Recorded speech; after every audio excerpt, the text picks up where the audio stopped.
Scientists from the Leiden University in the Netherlands, the Florida University of Natural History, and the local Archaeological and Historical Society continue to search for clues which will shed further light on the people who roamed the land at Cas En Bas about 1,000 years ago.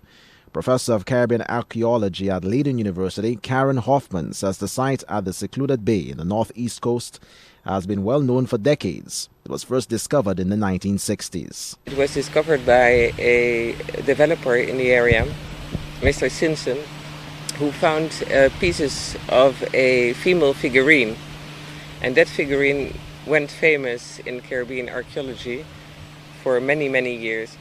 In 1968, it was Mr. Brentford from the Archaeological and Historical Society who excavated at the site with Ripley and Adelaide Bullen. They were from Florida, and they excavated in the garbage area. So they, at that time, they did not see at all that they did not discover that there were human remains at the site.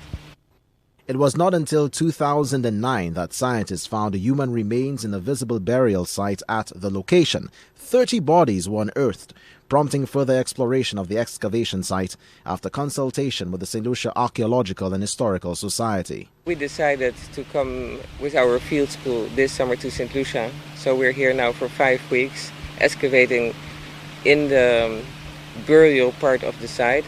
At first we thought it was a cemetery, but then we started to discover remains of houses, and then we figured out that in fact the dead were placed in the houses of the living. The excavation site is actually the remnants of a small village of the first inhabitants of the Caribbean, the Amerindians. Hoffman says the village dates back to over 1,000 years, but narrowing down the precise anthropological and historical details of these indigenous people require further scientific investigation. We are not speaking as archaeologists about Caribs and Arawaks because this is a historical construct, and in fact for us they are Amerindians.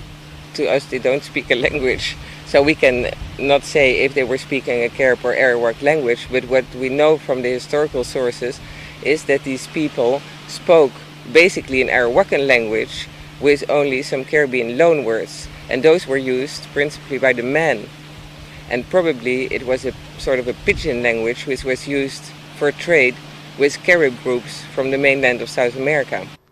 Hoffman says the discovery at Cas En Bas has given scientists unique insights into the Caribbean before the New World discoveries of the Europeans during the Middle Ages. These people had a lot of contacts with their neighboring groups on other islands. So for example, if you look to the east, you see the site of Comrade Point.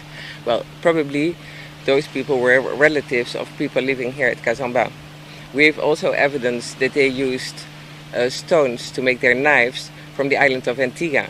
That means that they had contacts with people living on Antigua, or that they exchanged with them goods, maybe for other goods which were produced here on Saint Lucia. The scientists are encouraging St. Lucians to visit the site and learn about the untold story of a people which has not been written down. The archaeological find has opened up a new discussion on the rich history of the cultural heritage of St. Lucia.